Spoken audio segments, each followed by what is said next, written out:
2003 kan langsung masuk majalah Warta Bisnis sebagai pemasar terkaya nomor 1. Jadi orang langsung, oh gila bocah ajaib gitu. Padahal dia nggak tahu 8 tahun kere belakangnya itu. Orang tuh kadang-kadang cuma lihat hasilnya aja, nggak ngelihat prosesnya gitu. Susah payah di belakangnya itu. Nah, kemudian Pak Louis punya nasihat nggak atau pesan-pesan untuk orang-orang yang sedang menjalani bisnis MLM tapi sedang drop atau down? Sebenarnya kalau kita bicara down sih sebenarnya gampang aja ya. Ngapain juga down, nggak ada untungnya. Coba kasih tahu saya apa untungnya down. Kalau down itu nggak ada untungnya, ngapain dikerjain? Manusia kan hidup cari untung. Tapi kiat-kiatnya kalau Anda lagi sedang down ya, Anda datangin ke apa-apa Anda yang aktif, datang ke pertemuan-pertemuan. Jadi kita bisa bergaul dengan orang-orang yang lagi semangat. Antusiasme itu menular. Dengerin kaset-kaset yang lagi semangat, Anda pasti akan bangkit lagi. Lama-lama kalau Anda biasakan seperti itu terus, lama-lama Anda nggak bisa down lagi. Mau down nggak jadi, mau down nggak jadi, lama-lama nggak pernah down lagi. Oh, jadi seperti itu caranya. Jadi lingkungan yang positif itu membantu kita untuk betul tetap sekali. Ingat. Jangan jauhi pertemuan yang positif, tapi dekati pertemuan yang positif sehingga kita bisa tertular semangat dari orang-orang tersebut. Tapi bagaimana nasihat Pak Louis ini untuk orang-orang yang jangankan mau datang ke pertemuan, ikut MLM aja udah trauma? Kalau kita bicara trauma, coba kita lihat ya, contoh. Thomas Alva Edison menciptakan lampu, ya. Itu ada buku yang mengatakan 2000 kali percobaan, ada yang mengatakan 10.000 kali percobaan. Anda bayangkan, Thomas Alva Edison 2000 kali ya atau 10.000 kali percobaan baru bisa nyala lampu. Bayangkan kalau Thomas Alva Edison itu trauma, gelaplah kita. Kayak lilin ya. Di studio kita ngobrol gini pakai lilin nanti. Ya. Jadi nggak ada gunanya lah trauma. Buat apa kita harus trauma? Lalu ya, semua orang sukses itu adalah orang-orang yang paling banyak gagal. Bahkan mereka jauh lebih banyak gagal daripada orang-orang yang gagal. Karena mereka banyak mencoba.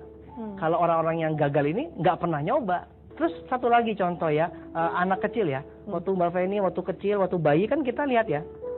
Kita belajar jalan, ingat ya? Kita belajar jalan, terus kita jatuh seperti itu. Nah bayangin aja kalau bayi trauma coba. Ayo bangun, Susi bangun. Nggak mau trauma. Lah mamanya bingung ya. Susi kenapa trauma? Susinya bilang, mama aja juga trauma.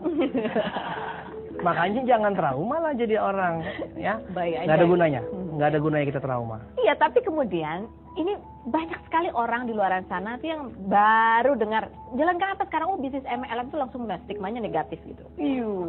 Apaan tuh gitu. Iya. Gimana ini?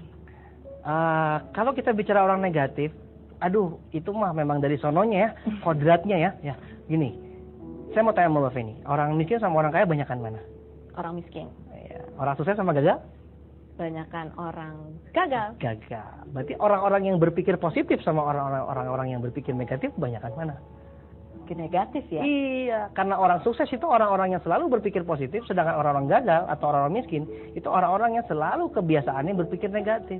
Jadi nggak usah diapa-apain, menurut sononya seperti itu. Hidup itu seperti piramida. Di puncaknya orang terkaya, di bawahnya orang termiskin. Jumlahnya kelihatan lebih banyak orang yang di bawah. Nah, Mbak Feni saya mau tanya, mau jadi yang di puncak apa yang di bawah? Puncak lah. Kalau mau jadi yang di puncak, gaulnya sama siapa? Ini sama orang yang di puncak juga. Ngobrolnya? Sama yang di puncak. Belajarnya? Sama di puncak juga. Semua main di puncak. Iya. Nah, berarti kalau kita mau belajar ke puncak, dilihat dari modelnya seperti ini aja, mendaki. Mendaki itu susah kan? Iya. Sulit kan? Penuh rintangan, penuh cobaan. Tapi mendaki menuju sukses, betul nggak? Iya. Jadi sulit gitu loh memang mendaki puncak. Tapi kalau kita gaul sama orang-orang negatif, akhirnya kita jadi orang-orang susah di bawah, hidupnya lebih sulit nggak? Ya.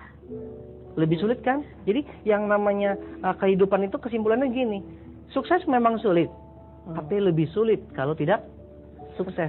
So what gitu loh. Tepuk tangan untuk Pak Louis. Iya. Jadi untuk orang-orang yang berpandangan negatif, bagaimana cara kita menghadapinya? Kita tidak usah pikirkan orang lain. Yang penting kitanya mau jadi sukses, kita harus berpikir positif. Kalau kita berpikir positif, otomatis akan menular kepada yang orang lain yang negatif, sehingga mereka berubah menjadi positif. Jadi, banyak orang sukses itu adalah orang yang mengendalikan lingkungan, tapi orang gagal orang yang dikendalikan lingkungan. Jadi semua kuncinya, jawabannya semua kembali kepada diri kita sendiri. Kita punya impian, kita akan menularkan impian kita. Kita punya sikap positif, kita akan menularkan kepada orang negatif. Jadi kuncinya bukan di luar, di sini, di kita sendiri. Nah, pemirsa, bagaimana dengan Anda? Kalau Anda orang yang ingin mencapai kesuksesan, berarti Anda harus selalu terbuka pikirannya untuk menerima sesuatu pelajaran yang baru dan harus bersikap positif. Barangkali itu adalah kunci untuk mencapai impian Anda. Setelah yang berikut ini, tetaplah di Ada Apa Dengan